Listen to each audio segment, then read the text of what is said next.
We welcome Jan Dalske with us today from the Sacramento Diocesan Council of Catholic Women. Thank you for joining us. Thank you for inviting me. Will you first of all tell us where you were born and raised and grew up and went to high school and those sorts of things? Well, good old Sacramento. We were living in the Clarksburg area at the time, and I went to Catholic grade school here, I went to Catholic high school here, I went to St. Francis High School, and to Sac State. So I've been around a long time. And has Sacramento changed a lot? Since I was a kid, oh yes. Oh yes. Growing, getting bigger, more people. Do you have children and grandchildren? Yes, I have 2 daughters and I have 4 grandchildren, and all of them are in high school starting in the fall, so they've grown up much too fast. Time races. Yes. I've thought a time or two nothing ever happened better than parenthood. Oh, it's wonderful. Do you have hobbies, and what do you Oh. do with your spare time? Well, I love to bake. Baking is my thing. I'm always trying new recipes. I love to crochet. I've been doing that. I realized it today, probably 40 years. That's a long time of crocheting. I love to garden. Can't do it so much where I live now, but just fun things, average day, everyday things. Not too long ago, I heard a police officer say he would come to a person's aid at any time, particularly if apple pie was involved. Do you have a specialty? I don't do apple pie. I'm better at cakes. My mom's the one that makes the apple pies. And children and grandchildren have special orders and things like that? Yes, yeah, they have things they like. Now, how did you come to this work of the women's group? Well, I've been involved in giving back, service to the church ever since I was a kid. I can remember catching the bus when I was in St. Francis and going downtown to help tutor the kids at St. Joseph's School, the grade school, which isn't even there anymore.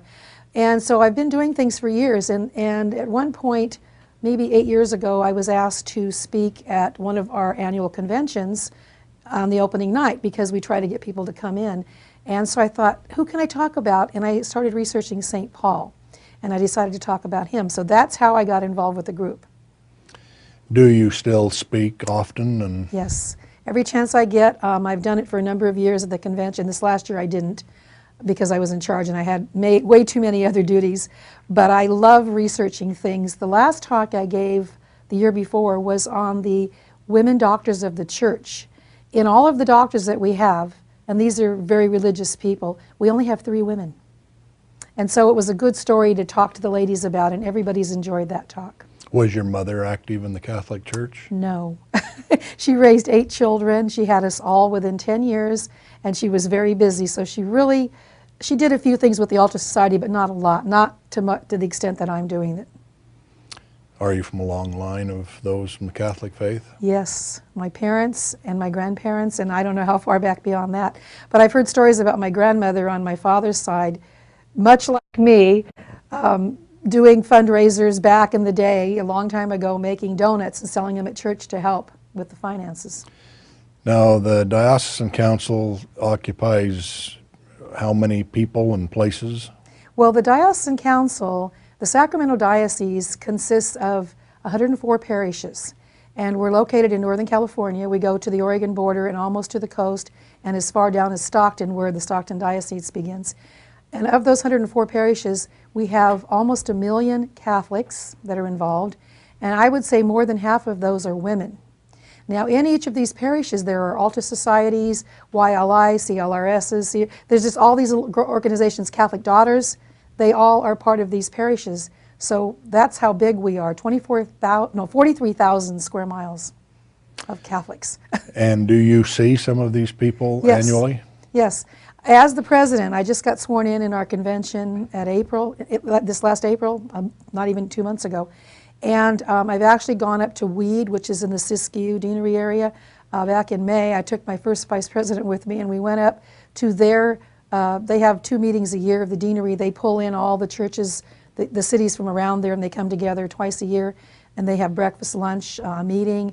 And I had the opportunity and the pleasure of going up and meeting with these ladies and swearing in installing their new officers for the next 2 years.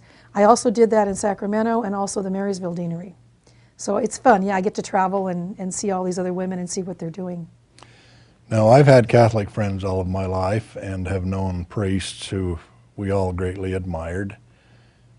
but only a nun or two. For whatever reason, my circles just didn't travel Oh, you there. didn't know that many I sisters. didn't know that many. Can you tell me more about the work of the nuns? We are lucky in our diocese to have a lot of sisters working in different fields. There's three choices you have when you become a nun. You can either be a cloistered nun and pray, you can be a teaching nun, or you can be a nun that works in nursing.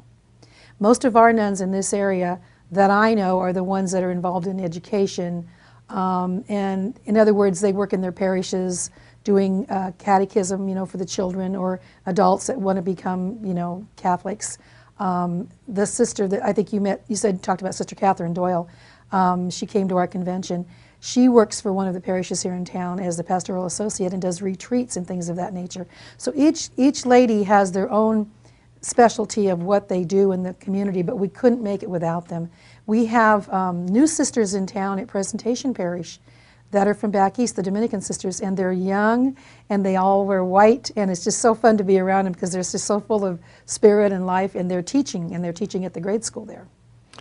Now, the stories were legend when we were kids that the nuns were strict in school.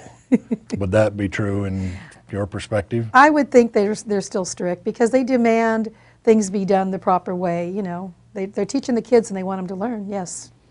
My grandmother was a great believer in equal balance of love and discipline. Mm-hmm. That Spare is, the rod and spoil the child, yes. right. Let's go back to the council meeting for a minute because I got to participate a little bit in that. Do you always hold that at the retreat in Citrus Heights? Well, for years, let me just backtrack a little bit. We've been around since 1920. That's how old our organization is. That's when we were founded.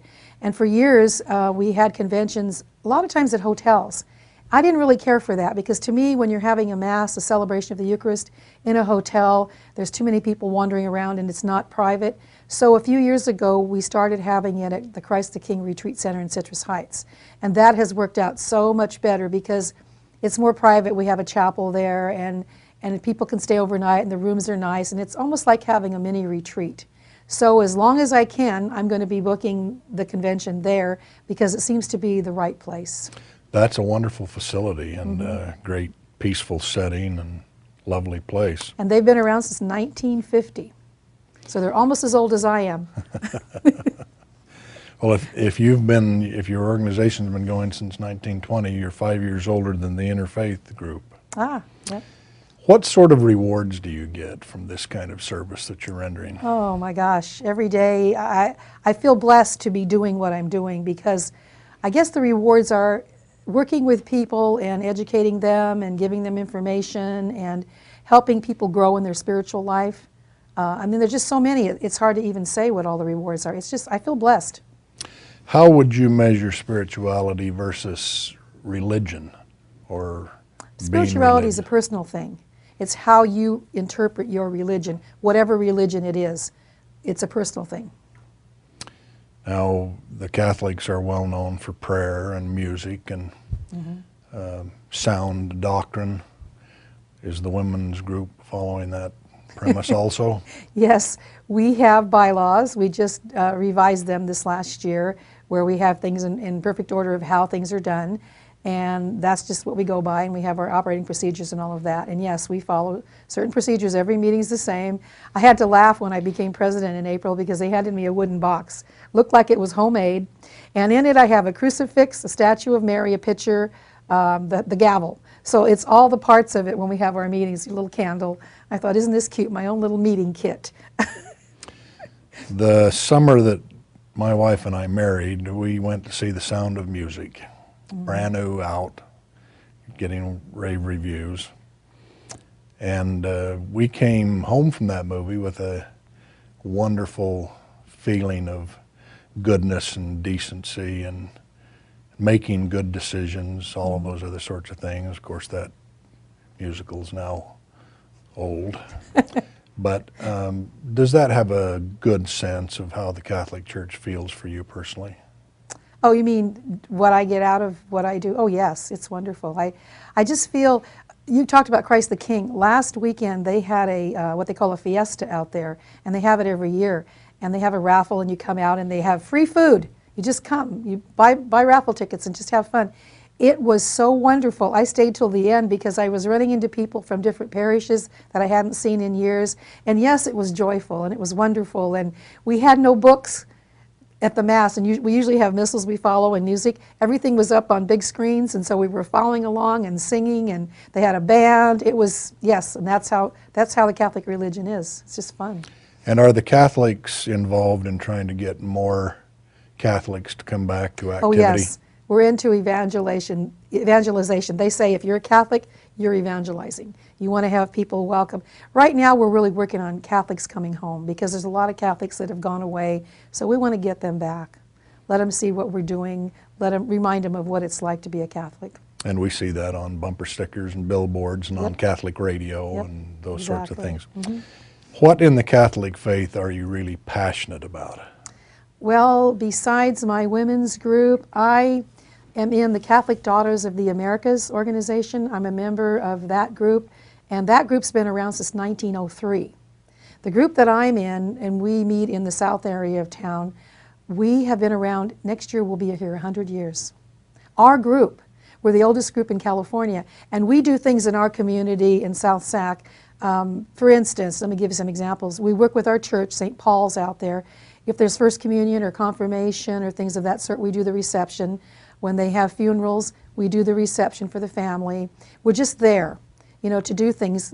This last week at a meeting, we had 2 young people come, an 8th grader and a 12th grader, and we have an essay contest. One of our ladies died a few years ago and left us a lot of money to use for scholarships for youth. And so every year, I'm the lucky one because I'm the scholarship committee chair. I get to go around to the 8th graders' schools and give out the information for them to enter, or the 12th graders in that case, pick the winner, have their families come and give them $1,000 each for high school or for college. And these essays are wonderful because we have them write about their Catholic faith and what it means to them as a teenager. And we get to hear this from their hearts, how they feel. It's wonderful. So youth is kind of something I'm involved in, education as part of, you know, the Catholic faith. And because I went to Catholic school most of my life, there were just a few years in grade school I couldn't go. It's in my soul. It's in me. And does the nurturing and the nature of a woman help in your work? Oh, yes. Oh, yes. Some of the things we do, men I don't think could do like we do because there's a group called the Legion of Mary, but there are men in it. We have Eucharistic ministers. A lot of them are women. And those are people that go to Mass every day, get the Eucharist, and take it to people that are homebound because they don't get to go to Mass and get out. So yes, those nurturing things, a lot of the women that I know do these things. Let's go back to the Diocesan Council for a minute. You have a board? Yes, we have a board, and it's standard, you know, the president, vice president, secretary, treasurer, parliamentarian, that sort of thing. And then we have commissions. The National Council of Catholic Women, which was started when we were 1920, and it's the whole United States. They have it set up in a system, and we follow their system. And they have commissions that deal with different issues. For instance, right now we have 3 what we call commissions: spirituality, service, and leadership. And so besides the executive board, I have ladies that fill these positions that do specific things that translate into what our community's doing. Now, on the interfaith side, we've had close contact with Bishop Quinn, Bishop Wiegand, Bishop Soto. We work closely with Father Mike Kiernan, some of the others. These are all really, really fine men, men who enrich our lives and bless us. What's the feeling just from you and those around you of the Pope? I love the Pope. I was very interested. John Paul, let's go back to him. John Paul II. The second talk that I did when I was giving my little speeches was about him. And I don't know how this happened, but I started working on it the year, I was going to do it at the convention that year. That was the year he died. And I went on the internet and I found out so many things about him I did not know. And I already knew who I can't even say his name correctly, Cardinal Ratzinger. I already knew who he was because he worked closely with John Paul II. So I was not surprised that he became the Pope. And I think that he was a wonderful choice because he kind of follows what John Paul II did. The popes have played a strong role in humanity and our society through time. But particularly even in the last half century, they're leading the world in seminars and get-togethers over things like child slavery and drug abuse and the lack of religion and respect and tolerance. We had a cardinal visit here in Sacramento a few months ago and spent time with him. The Catholic Church seems to be concerned about everyone, not just the Catholic Church. Exactly. Would you see it that way? Yes, and it's funny you're saying that because I have the National Council of Catholic Women. Every year they pick something to focus on, and this year it's the Campaign for Human Dignity. And in here are exactly what you're talking about, the different things that are happening in the world that we need to look at. And they want us to focus on these. This is the National Council, but in our diocese groups all over the United States, we are to look at this and see what we can focus on in our area. And have you decided yet how you will do that? No, because I've only been president for less than 2 months. But I will tell you, I already started in on part of this when I invited the doctor to come and talk to us about pornography on the internet, because it's part of this program. So I just kind of jumped in. Human dignity is a big topic, but a very narrow and personal topic. Would you agree? Yes, but it covers a lot of things. It covers a lot. There's just so much that's involved in it. One of the things we do through the National Council, you've heard of Catholic Relief Services? I think you probably have. Yes. They're pretty big. Well, we work with them, and at our parish level, when we have our meetings, ladies bring in money that they've collected for the Water for Life, where we're giving it to countries, third world countries that don't have water, so that goes to support them. We gave away in our diocese probably almost $2,000 this year was collected from the different groups and gone through national into that organization. So that's one of the things we do. I'm a member of the LDS Church, and we do a lot of humanitarian things. Just the other day I was talking with a man who'd been in Africa, and the LDS faith had wanted to build a 16-mile pipeline from a natural spring that would come down to 3 or 4 towns and villages. And with the help of Catholic Charities, that got done quickly because the Catholics supplied the trucks and the pipe and many of those other things, and the LDS people had to secure the labor and, you know, see the work got done. Is it more now than ever before that we're working together? I don't know. I think that's probably true. I know that we have tried to do things in a worldwide way, but I think now with communication being better, because we have ways to communicate with each other that we didn't have before with the internet, and it's much better than it was. And I think, yes, we're doing more. Is the Sacramento Diocese holding its own as far as dioceses in America? Yes, I think so. You can ask the ladies back in the National Council office how many times I've called them already to be a squeaky wheel because I've asked for information that is not available, but I'm kind of thinking outside the box. Yes, I think that they know we're here. Does your women's group have a direct connection to Interfaith? And I'm not saying specifically us, but into the interfaith of the greater Sacramento area. We don't really, and we really weren't aware because we're so involved in our activities until June Stein, my friend, because she's been involved with this group for years, brought it to our attention, and she's planning on doing more of that, I might tell you, in the next couple of years because she's on my board. So I think it's something we're going to work on in the future more than we have been. Now, speaking of June, because I know and associate with her a little bit, are there many women who are really involved in all of this, or is this just 6 or 8 or 10 who are trying to carry the whole bucket of water from You the mean well? the Diocesan Council? Yes. Oh, there's probably 20 of us that are on the board. But the board, everybody's invited to the meetings. It's not a secret society. We're just the ones that try to see what we're doing in the diocese. And are these women of all ages? I mean, do you wait and come to this when you get past your children growing up and you got out of your 30s? Typically, it's women that have their children raised because you don't really have the time to devote. So it's a lot of women that have kind of gone through their life already. And I was looking at, kind of thinking about it when I became president because most of the women were widows or have been lately. So that they've waited quite a while to serve. But yeah, it's women that don't have kids at home, young ones. I'd like to ask you about the remodel of the cathedral downtown several years ago when that was closed down for several years. What was the reaction of all of that to the Catholics at large? Well, it depends on who you ask. If you ask my dad, and he's going to be watching this show when it's on TV, too much money spent, didn't need to do it. But some of us felt that, yes, we needed to renovate, because otherwise what would have happened is maybe the church wouldn't be in good shape, and we had to kind of get it back so that it can last longer. It's a beautiful facility. Everybody raves about it. And everybody had to pay for it too. Sure. So we consider it our church. You know, it's the bishop's church. That's considered his church. Now, what do you think are the great needs in our society these days? And let's first of all focus on family. Well, I think we need more prayer. We need more communication. We need a better value system, because we're having trouble with that right now. Kids aren't thinking about what they're doing before they act. What about the great needs in the business world, the business climate? I think the business people need to be more open to helping their communities and not just making a profit. Does getting involved do it? Or have you got to do and say more than just being involved? What do you mean by getting involved? You mean? Well, I'll get involved in the Women's Council. Is that enough?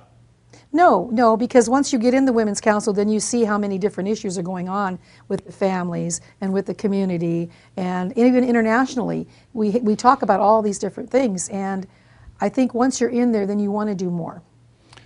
And are these people allowed an opportunity to sort of follow their passion? Oh yes, yes. I ask them when they come on board, what do you feel, how do you feel you can serve? Which capacity would you like to serve in as one of my commission chairs, or, you know, how can we make this a fit for you? One of my personal frustrations, it doesn't anger me or irritate me, just frustrates me, is that we've got all these different groups pursuing homelessness, and yet we could be doing it all together, I think, in a much better way. It doesn't seem like anything gets accomplished. Same way with unwed mothers, children having children, drugs, alcohol, all those other sorts of things. I hope one day we'll work more together in doing all of that, but that takes a lot of vision. And yeah, and how do you see that in your respect? When you say we, you're talking about the Interfaith Services Bureau. I am. What would you see would be a good way to get more done, to work together more? Well, I'm supposed to be asking the questions. No, I'm certain, you know, because you mentioned it. I'm just kidding with you. It just seems to me that one church could take the lead because we have a dozen different topics to work with. And I'd like to help you guys too, as the president of the Women's Diocese Council. I mean, I don't think we've ever been involved, and I think maybe we should be. Well, I think it should be too. We'll try to get that done. Is there a quiet work that we don't hear much about that's unfolding in the Catholic Church in America? I don't know about in America, but one of the things I found out a few years ago that I was surprised about was prayer shawl ministry. A lady that lived up in Folsom and goes to that church had told me about it, and I thought, wow, this is really great. And what it is the women can crochet or knit at home. It's a quiet thing to do, and then you pray as you make the shawl, and you give it to someone that's sick. You pray, your prayers are in there, and it's just a wonderful thing when you give somebody a shawl, because I've had that experience, and it makes them feel good, it makes you feel good, and it's just something you're just doing and nobody knows about. I saw a statistic not long ago that said, and I'm not getting my figures correct, but something like 7,000 or 8,000 babies die every year in the state of California before they ever leave the hospital, and that mothers have nothing to put them in. There's nothing to wrap them in and swaddle them in as they're taken away to funeral homes and those kinds of things. And I wondered about, is there a service where blankets could be made for the babies? You know, I saw something on TV about that recently, and some lady was doing it. I don't know where it was, but I was not aware of that. I wasn't aware that many children died. But yeah, maybe that's something we could take a look at. It's hard, is it not, for a lot of people to do the quiet things. Most people want to do something with a little more light and a little more glory to it as opposed to something quiet. I don't know if most people, because like when I look at my ladies, you know about the landmines that are going on in some of the countries. Well, that's another thing we get involved in. We collect money for that also and help so that they can put plants into those areas where those landmines were. And it's quiet, yes, but we know it makes a difference. Just like getting the money for Catholic Relief Services for the water. we know it makes a difference. Those people don't know who we are when we send the money and the check, but we're doing it little by little. Every meeting we pass the thing around and collect the money. In your leadership role, will your executive group have a theme each year, do you think, or are you following something already in place? Well, we're following the National Council this year, and it's going to be the Campaign for Human Dignity. So we're going to tie that into what we're doing here in Sacramento and in our diocese to see how we can educate our ladies in the different areas about how they can make a change in their community. Will there be correlation at the same time going on in the schools and the churches so that from the priests down, everybody's getting sort of the same word? Well, I don't know, because this is the women's group, so I don't know what they're doing is going to be the same, but it kind of all works together. It all meshes together. And are you receiving joy and happiness and peace from the work? Yes. And how much longer will you serve? I get to be president for 2 years, but we changed the bylaws last year so that I can stay off 2 years and then maybe get back in again. Well, and it's fun to serve with groups who are actively involved in doing good. Mm-hmm. And that's what we do. Sometimes just for good sake, Yep. no other reason. That's right. Well, is there any other thing you wanted to comment on for those who will be watching? No, I just wanted to say hey to the ladies, and it's amazing that we've been around since 1920, and so many people still don't know what is the Sacramento Diocesan Council of Catholic Women. They just don't have a clue, and I'd like them to take a look at us. You know, go to your local parish organization, find out more about us. When there's a deanery meeting, a local meeting, come to the meeting. Find out what we're doing. Be a part of it. Well, thank you very much. It's nice to have you here. We'll try to follow up with some of the other Catholic sisters and that as you've suggested. Okay, thank you, John. Thanks.